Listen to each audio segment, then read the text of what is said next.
Hey guys, welcome back to another video on the channel. In today's video, we're going to be discussing a Star Wars theory of what if Anakin was granted the rank of Master in Revenge of the Sith or Episode 3 of Star Wars.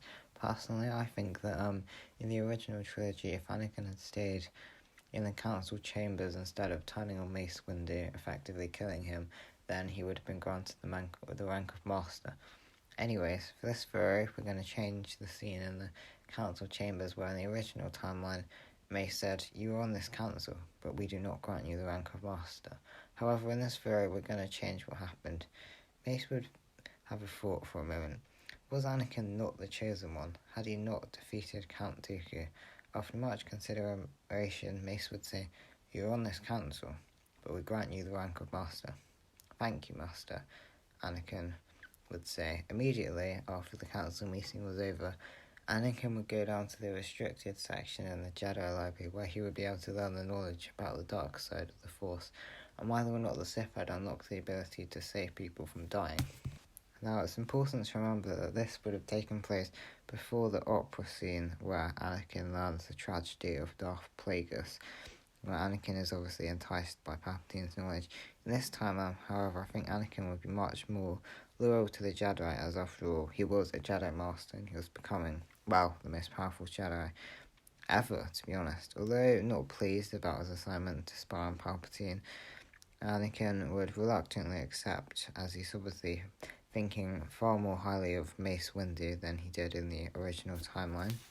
Now, in the opera scene, Anakin would probably still hear the tragedy of Darth Plagueis the Wise, so he would go to the Jedi Library to try and research this. However, he wouldn't find anything on Darth Plagueis because, well, the Sith had been in hiding for quite a long time due to Darth Bane's rule of two. Anakin's next move would be to question the Jedi Master at the temple on the subject, which was obviously Mace Windu. Obviously, he kind of trusted Mace a bit more on the subject because, he hadn't declined him the rank of Master in this timeline. Windu would tell Anakin to search the library and the archives, but Anakin would search them, but he would find nothing. Impossible. Perhaps the archives were incomplete, Anakin would say. Anakin would go to Palpatine because he's obviously curious about what he knew about Darth Plagueis, which is similar to the original timeline. But in this timeline, Anakin was not as close to Palpatine as he didn't really feel like he was a pawn of the Jedi Council as well. He was a huge part of it. He was a Jedi Master. Palpatine would obviously reveal his identity as the Sith Lord behind everything. Anakin, just like in the original timeline, would go to the council to tell Mace Windu about Palpatine's identity. Now, in this situation, there are two possible ways we could take this story. Either Mace would allow Anakin to join the Jedi Masters, being Kid Fisto, Agent Cola, and Zazie Tin, or he would leave him in the council chambers. For the sake of this video, we're probably going to go with the scenario where Anakin joined Mace and 3 Jedi Masters to arrest Palpatine. Much like in the original timeline, I think Palpatine would have pretty much instantly killed all the Masters except Mace and Anakin with his crimson red lightsaber. Next, I think that Anakin would help with Mace, would defeat Palpatine, with Palpatine obviously allowing this to happen. Palpatine would strike Mace Windu with lightning, telling Anakin that the Jedi had taken over. Mace would see Palpatine as too dangerous to be kept alive, so he would go to try and kill him. But Anakin would look at Palpatine. This man had been responsible for the whole Clone Wars. He'd orchestrated it from the start, and well, death was a better fate than he deserved. Mace would deliver the killing blow. He would strike Palpatine down with his purple lightsaber, ending the life of the Sith Lord.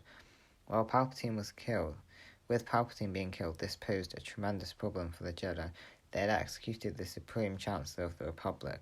The Republic did not see being a Sith Lord as a crime, so the Jedi would not have that on their side. However, there was one hope for the Jedi: Maul.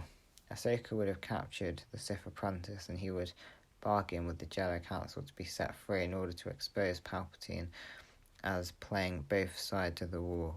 With Maul's confession, it would lead to Order 66 not happening, allowing many of the Jedi to survive. Obi-Wan would have defeated General Grievous, clone production would be slowed down and eventually stopped, After all the battle, droids had been defeated by the clone troopers, with them being set free, allowed to retire after this, as the Republic did not want an army. Padme would probably become the Supreme Chancellor to help defuse the situation before a new Supreme Chancellor would be elected, possibly Bail Organa or something like that. And the Jedi and Anakin would tell the Council of his secret marriage. Reluctant, the Council would accept this. Although frowned upon, Jedi Master also had kids and a family, for it would be accepted Luke and Leia would be trained once they were old enough, because, well, they had inherited many midichlorians from Anakin. The Jedi would live happily ever after. Thanks for watching, guys. If you have enjoyed this video, feel free to comment and subscribe, and I'll see you in the next one.